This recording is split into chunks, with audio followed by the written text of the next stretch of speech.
This Q30 Sports presentation is brought to you by the Bobcat Shop, located at 1010 Sherman Avenue in Hamden. The men's ice hockey team traveled to Lake Placid this weekend to win their first ever ECAC Championship, and they will leave without one. Hello, everybody, and welcome to a Q30 Sports special here from Lake Placid, New York. I'm Giovanni. Alongside here is Connor Fortier.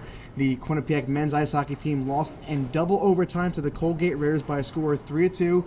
And Connor, early on, there wasn't much action in the first period, but Quinnipiac started to find their offense in the second period. Yeah, they certainly did. That first period was definitely a little bit of getting used to the bigger ice here on Olympic ice surface.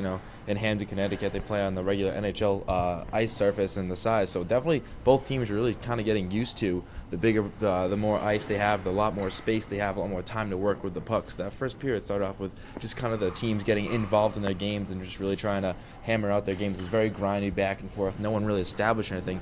But then in the second period, that's when really all the scoring really kind of started. The Bobcats let it off, and it was a very, very good pass up to Connor Jones, wide open breakaway, went 5-hole on Finn, and Finn was a brick wall tonight.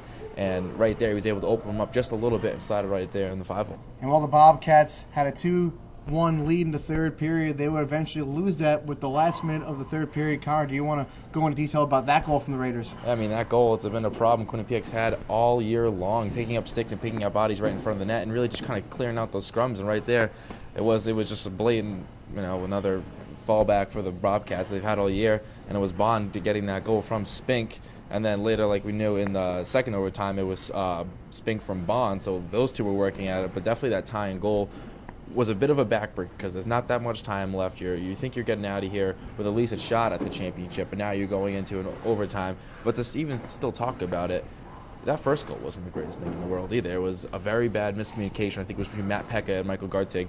Pekka didn't really know what was going on behind the net, neither did Gartig, and it was just an odd angle shot that went off the back of Gartig, what it looked like. And that's a goal you really don't want to give up. And they were good. They were good from there with a mentality standpoint of going into the third period, and they were strong the whole third period. Coach Rand Pecknell talked about it in the press conference that they had a very strong third period, but they had breakdowns at the last moment, and that's when really when it counted. You could tell the second goal from the Raiders impacted the Bobcats as they looked dead, and so did Colgate for a little bit entering overtime. But 10 seconds into the second overtime, the Raiders would score the goal that would send them to the ECAC Championship game.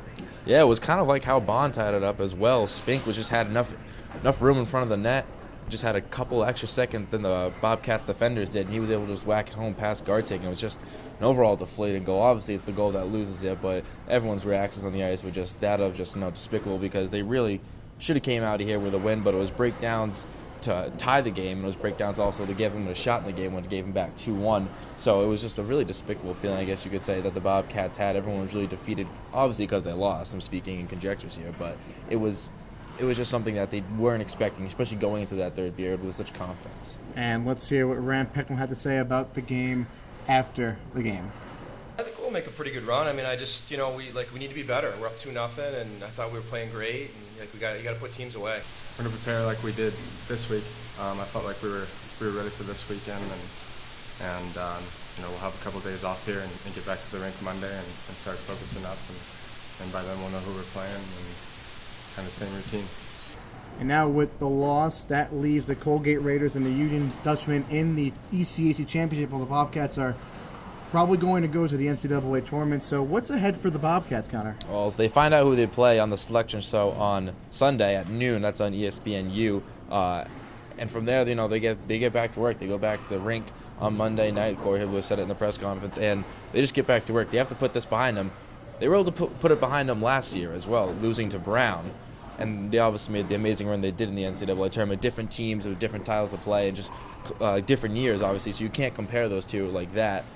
But, they have done it before, and they're going to have to really regroup. But it's a veteran team with the Joneses, Jordan Samuels-Thomas, Corey Hibbler. They have the right mindset to go on from here. But it's going to be tough initially after this loss. And once again, the final score, Quinnipiac loses to Colgate 3-2 in double overtime here at Lake Placid. And for more coverage on the men's ice hockey team as well as all Quinnipiac sports, follow us on Facebook and Twitter at Q30 Sports, as well as checking out our website at www.q30television.com. He's Connor Fortier. I'm Giovanni. We'll see you next time.